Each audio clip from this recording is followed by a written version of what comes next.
Alors, on dit que les gens des côtés-là sont très indisciplinés. Ah, je vois qu'il y a de l'amélioration. Donc, mon nom est Chantal Bernier. Vincent Vautret m'a présenté tout à l'heure. Je vais vous dire que j'ai mon téléphone. Je veux rassurer tout de suite, Vincent, c'est pour prendre des appels. C'est parce que ma minuterie va me garder à l'intérieur de mon 20 minutes, je l'espère. J'ai été extrêmement inspirée par les conférenciers qu'on a entendus jusqu'à maintenant. Moi, je vais vous proposer vraiment une vision beaucoup plus pratique parce que mon travail, c'est justement comme avocate dans un grand bureau. À peu près, je dirais presque 85% de ma pratique est justement d'aider des compagnies à devenir conformes aux règlements européens. Donc, moi, ma démarche est très, très pratique. Et en ce sens, j'aimerais faire quelques, comment dirais-je, quelques commentaires complémentaires à ce qu'on a entendu jusqu'à présent avant de passer directement à ma présentation. Je commencerai d'abord par ordre chronologique par le professeur Trudel, qui m'inspire toujours parce que lui et moi avons des visions si antithétiques entre droit à l'information et droit à la vie privée. Mais je pense qu'à part ça, on est d'accord sur tout. Mais j'ai voulu faire, encore une fois, articuler d'une façon tellement intéressante, mais je voudrais vraiment qu'on resitue le contexte. C'est-à-dire que, premièrement, nous ne monnayons pas la vie privée, nous monnayons les données personnelles. Est-ce que de monnayer les données personnelles, ça a du sens? Bon, on a entendu, non, ça n'a pas de sens parce qu'on ne peut pas y attacher un droit de propriété, mais ce que je vous dirais, c'est que ce qu'on monnaie, ce n'est pas la donnée personnelle, c'est l'utilisation, 1, définie dans le temps, 2, définie par des fins explicites, l'utilisation de ces données personnelles. Ensuite de ça, ce n'est pas, comme le dit le professeur Trudel, à mon avis, l'individu qui est une marchandise, c'est la donnée personnelle, ce qui est tout à fait différent. Donc, on n'a pas une banalisation de la donnée personnelle, on a un enrichissement de l'individu avec un nouveau porte-monnaie. Grâce à mes données personnelles, j'ai l'accès gratuit à l'Internet. On a soulevé une excellente question dans la salle en réponse à Mme Jouvet. Est-ce qu'on ne devrait pas avoir un système où certains accès à Internet pourraient être sujets à des frais, donc il n'y aurait pas de publicité? C'est vrai que ce n'est pas le modèle actuel. Cependant, moi, je peux vous dire que ce que je remarque parmi les compagnies, c'est que plusieurs vont aller vers ça, c'est-à-dire offrir l'un et l'autre. Vous pouvez avoir accès à notre site sans publicité, moyennant les frais de, ou avec publicité gratuitement. Pourquoi je pense que c'est un modèle d'affaires qui risque de prendre de l'ampleur? C'est parce que l'attachement à la vie privée, la prise de conscience de cette évasion des voraces, des vautours des renseignements personnels, donc cette prise de conscience va amener les gens de plus en plus à dire « Moi, je veux effectivement avoir AdBlock, je veux effectivement avoir accès à l'Internet sans être envahi de cette façon. » Alors, je pense qu'on pourrait même voir une certaine évolution vers ce modèle d'affaires. L'autre chose que je voudrais dire, c'est que j'ai trouvé intéressant, Mme Jouvet disait, il y a une contradiction entre la directive sur le numérique et le règlement européen. Moi, je vous soumets qu'en fait, pas du tout, elles sont tout à fait cohérentes. C'est-à-dire que le règlement européen a été écrit, conçu, et c'est bien dit dans les considérants, pour favoriser l'économie numérique. Et si l'économie numérique, elle est démocratisée par les renseignements personnels, eh bien, tant mieux.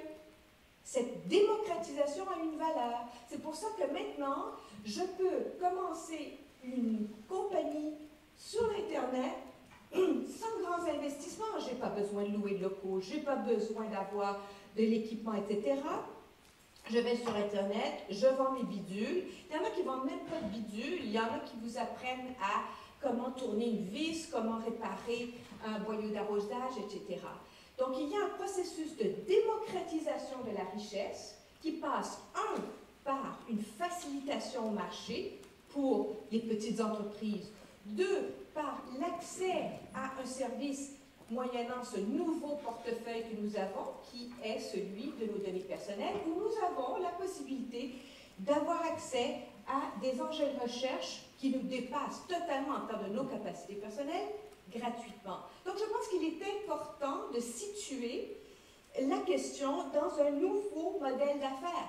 D'ailleurs, je vous rappellerai qu'au Canada, en 2009, lorsque le commissariat à la protection de la vie du Canada a été saisi d'une enquête contre Facebook, une des allégations contre Facebook était que Facebook violait la loi en monnayant les données personnelles pour envoyer de la publicité. Ce à quoi le commissariat à la protection de la vie privée du Canada a répondu: il n'y a pas de violation de la loi, de parce que Facebook ne transmet pas les données personnelles à aucune autre partie, il les garde, il n'y a pas de communication illégale, et 2, parce que le modèle d'affaires est entièrement tributaire des données personnelles, il n'existerait pas sans l'utilisation des données personnelles, de sorte que l'utilisateur a une attente de protection de la vie privée amoindrie, doit s'attendre à recevoir de la publicité pour ce service gratuit. Alors, je voulais simplement remettre un peu en contexte tout ceci. Je voudrais également faire un commentaire complémentaire. Pierre Larouche a parlé du gouffre entre le règlement européen et sa mise en œuvre. Moi, je devrais vous dire que si les bureaux d'avocats actuellement qui font du droit à la vie privée, comme moi, je peux vous dire, mon bureau, on recrute, on ne suffit plus à la tâche. Pourquoi on ne suffit plus à la tâche? Parce que les compagnies sont absolument terrorisées par le règlement, de sorte qu'ils s'empressent tous à être conformes et hyper conformes. Alors, je suis à Montréal, donc je suis habituellement à Ottawa, mais je suis justement à Montréal pour rencontrer des clients qui voulaient que je les aide donc à vraiment pointiller l'évolution. Et d'ailleurs, on n'en est pas à notre première rencontre avec eux, mais vraiment, ils sont très, très soucieux. Alors, ce que je vais faire, c'est que je vais faire un petit peu les précisions. On a eu un problème technique, donc ignorez le Québec, je ne vous en parle pas, c'est pas vrai. Je vous parle de la portée du RGDP très rapidement parce que je vais en faire une excellente présentation là-dessus. Les limites du transfert des données personnelles de l'Europe au Canada puis vers les États-Unis, c'est très important pour les compagnies canadiennes. Et ensuite, je vais vous parler de comment moi je vois parmi mes clients ceux qui font les meilleurs choix pour être justement conformes au règlement européen. Donc, pour ce qui est du Québec, voilà, ce n'est pas, ça n'a rien à voir avec moi. Je passe à Brad Smith. Brad Smith qui dit d'une façon beaucoup moins scientifique et légaliste et juste que je jouais, mais d'une façon, je trouve, très évocatrice. Si vous n'avez jamais entendu parler de l'Europe, le règlement européen s'applique à vous. C'est un petit peu comme ça. Vraiment, il n'y a pas beaucoup de compagnies qui peuvent se dire soustraites ou non inclus dans le règlement européen. La portée territoriale et matérielle a été très bien couverte par Mme Jouvet. Je ne peux pas revenir là-dessus. Ce sur quoi, par contre, je voudrais mettre l'accent, parce qu'encore là, c'est vraiment à partir de ma pratique, des exemples concrets. Les compagnies, il y en a que je vais pouvoir nommer parce qu'ils ont eux-mêmes dit que j'étais leur avocat. Alors, Shopify. Shopify, c'est le premier exemple. Shopify, comme vous savez, plateforme de commerce international, donc largement en Europe. Leur premier réflexe, lorsque le règlement européen est entré en vigueur, bien avant, lorsqu'il a été adopté en 2016, a engagé leur processus de conformité au règlement pour avoir justement toute l'infrastructure nécessaire pour être conforme le jour de l'entrée en vigueur. Ensuite, une compagnie qui a des employés en Europe. Pensez à toutes les banques canadiennes Il y a des banques canadiennes qui n'ont pas d'activité directement avec les consommateurs en Europe, mais elles ont des employés en Europe. Elles tombent sous le coup du règlement européen pour ces employés. Ensuite, une compagnie qui traite pour une autre compagnie de données européennes. Alors là, je pense à tous mes clients qui sont des plateformes d'optimisation, justement pour envoyer de la publicité. Là, je sais ce que vous êtes en train de penser. Vous dites, c'est sûr qu'elle est en faveur de la publicité en ligne. C'est parce qu'elle travaille pour des gens qui, etc. Je peux vous dire, lorsque je dirigeais le commissariat à la vie privée du Canada, j'étais déjà de cet avis qu'il faut reconnaître qu'on a un nouveau modèle d'affaires et que si les gens veulent de la publicité en retour de l'accès gratuit à cette méga bibliothèque qu'est l'Internet, eh bien, pourquoi pas, comme je vous dis, je le vois comme une nouvelle richesse. Une autre question qu'on s'est posée, c'était une compagnie qui fait de la recherche et qui faisait venir des professeurs européens, mais pour un si court temps que le professeur européen était toujours un résident européen. Alors là, on a dit, est-ce que pour ce contrat, la compagnie canadienne est soumise au règlement? On a décidé de prêcher par prudence. On a donc on a dit, c'est quand même une personne en Europe, même si physiquement, c'est un citoyen résident européen qui vient ici pour seulement une courte période de temps, donc ne perd pas son statut de résident en Europe, et on a décidé de soumettre le contrat au règlement. Maintenant, je vous ai dit que qu'il faut faire des nuances avec les États-Unis. Eh bien, quelle est la nuance? C'est que les États-Unis n'ont pas l'adéquation, contrairement au Canada qui a l'adéquation. Pourquoi est-ce que les États-Unis n'ont pas l'adéquation? Et l'adéquation, c'est ce processus par lequel un État ou une loi, comme le Canada, est reconnue comme étant équivalente au droit européen, donc apte à recevoir des données européennes. En 2001, la loi sur la protection des renseignements personnels pour le secteur privé au Canada a été reconnue comme étant adéquate, de sorte que toutes les compagnies qui relèvent de cette loi peuvent recevoir, sans autre autorisation, des renseignements personnels européens. Comme l'expliquait très bien François Jolicoeur tout à l'heure, l'écart philosophique entre l'Europe et les États-Unis est très grand, et pour cette raison, les États-Unis n'ont pas le statut d'adéquation.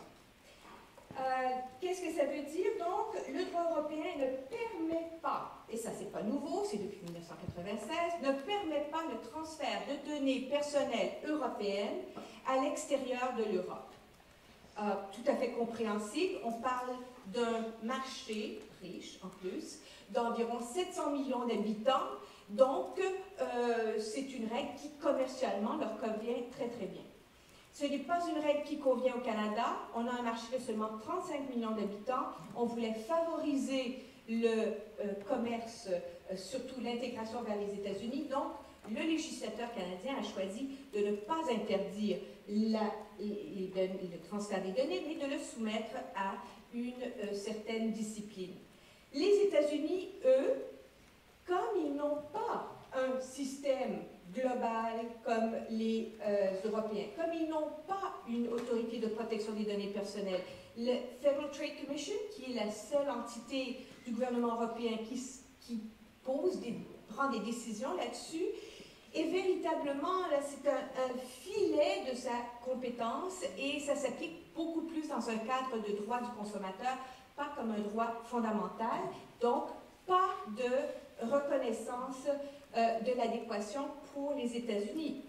Lorsque les Européens ont pris cette ligne dure, comment est-ce que les Canadiens ont réagi? Ils ont réagi en adoptant la loi sur la protection des renseignements personnels et documents électroniques, que plusieurs appellent par son acronyme anglais, qui est PIPEDA, et on s'est assuré donc de normaliser le cadre réglementaire entre le Canada et l'Europe, et donc le Canada reçoit sans problème des données européennes.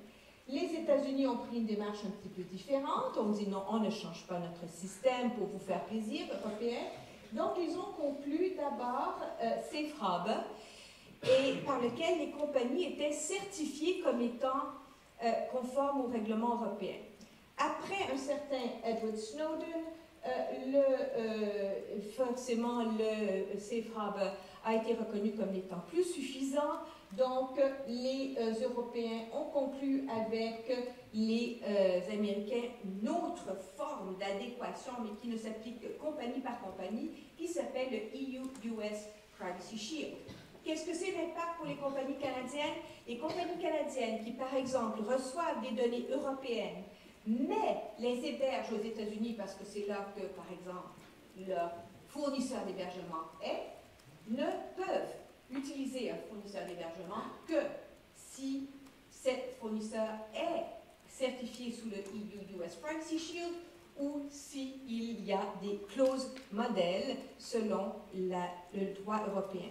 Les choix avertis, moi, parmi les compagnies que j'ai vues qui, je trouve, ont fait les meilleurs choix, d'abord celui de prendre une gestion responsable des sous-traitants. Alors, comme je vous dis, le fait de transférer aux États-Unis doit être très rigoureusement régimenté.